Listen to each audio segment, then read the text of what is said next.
put that down just to show you what they, when you do start to hang, what it should look like.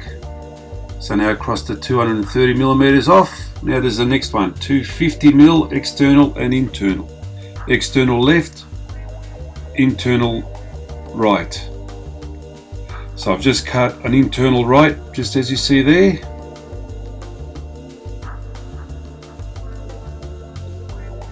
Again, measure from that internal miter out to 250 millimeters. And now we want an external, so it's got to be the same angle as that internal.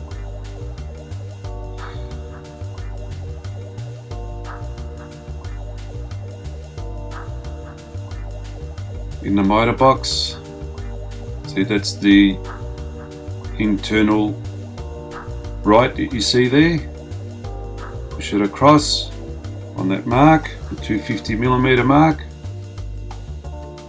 just to show you that the angle is supposed to, oh, I'm not putting it there. Anyway, that's the external miter I'm just cutting now. And it's this, that's just to show you that that was the one I just cut. That was the first one I cut, just to have a look, give an indication how it's all going to fit nicely. So I've just cut the 250, now I'm cutting the 120 mil, and I've got an external left and an internal right.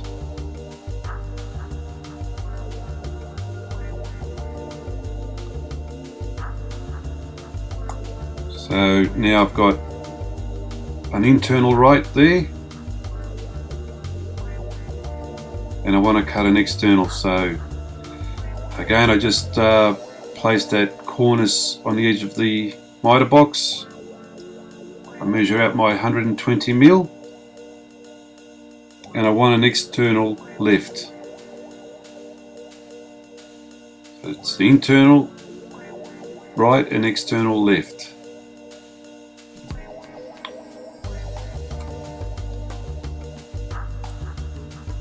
Down comes the saw, cut away, flip her over, and it's the one for it. Again,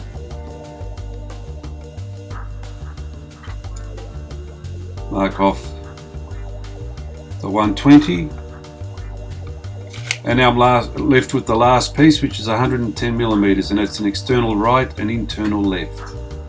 So things have to change now. That is an internal right miter.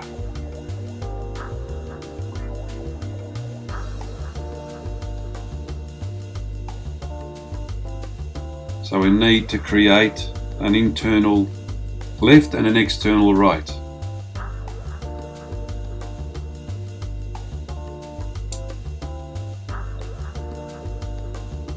So cutting it that way, where my hand is, the left hand side, that'll make it an internal left, and it gives me, where I'm holding now, the external right. So we want an external right, which we have. Again, measure out 110 millimeters.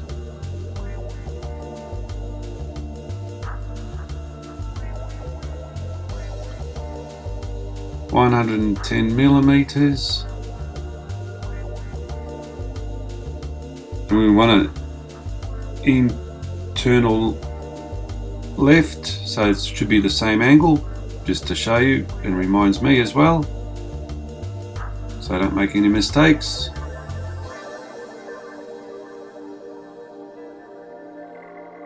So now we've got all our pieces.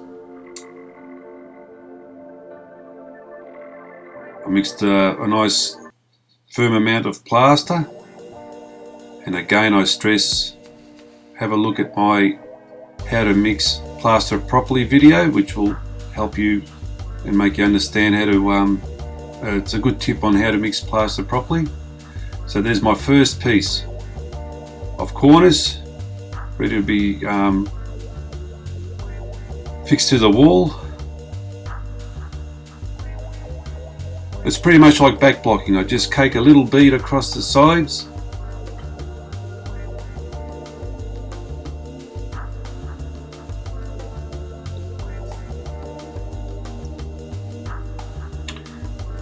Now, because we've got some, I do this with all the miters, I actually put on a little bit of cornice adhesive where the joint is, so it gives it strength, again pretty much like back blocking.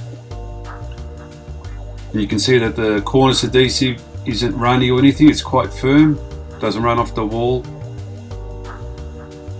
The first piece, which you just saw before, I align it with the internal miters and just a firm press. That's my first one. Make sure it's all aligned. I'm happy with that.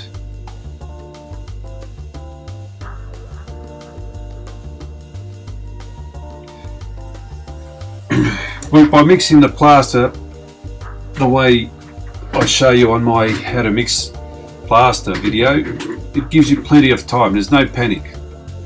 You don't see me panicking here. I've got easy 40-45 minutes to work with this plaster, so I'm not panicking whatsoever. Again, I put some cornice adhesive where the joint is. I cake on some plaster cornice adhesive to the cornice. See, I'm not even messy, the plaster's not running down. That's very important to look like a professional. By the way, if you're wondering what the hell I'm wearing around my ears, it's the radio. Just keeps me sane, listen to some music or whatever station I like to listen to. I change accordingly. If I'm sick of music, I listen to talk back. And yeah, as I work, sometimes when you work by yourself, I've got this radio with me everywhere. So anyway, back to the job. There's that little piece, again, always the same thing. Always remember to put some cornice adhesive where the miters are. Adjust it so they fit in nicely. At this stage, I just, if there's any little gap, I just fill up the gap on the miter. As you can see, the trusty old joint rule or broad knife, just to clean off any excess, but don't spend too much time with it because you want to apply cornice adhesive to the other cornices and just keep moving. But anyway, that's just to neat the things up a little bit. Moving along again. Excuse me, again, there I'm putting cornice adhesive with a miter behind the joint or the miter. Now the big piece comes along. I've caked some plaster on it.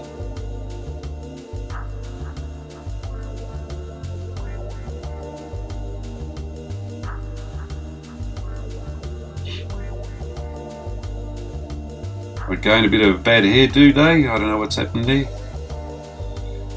Anyway, you can see it all coming to shape. The other one, just double check it looks good. I'm happy.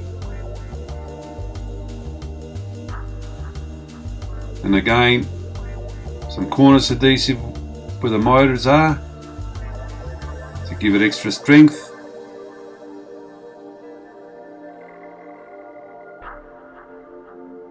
And you can see where I've just fixed the other cornice there, the excess cornice adhesive, but don't worry about that too much at the moment. Got plenty of time.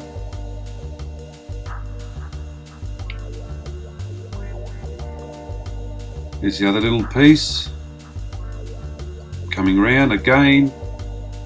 Remember to put a bit of cornice adhesive where the miter is. And that piece goes in, and the last final piece goes in. Just double checking for alignment. If you see there's a bit of a gap on the top, if that's the case, you've got to push the plaster down, the cornice down it slightly.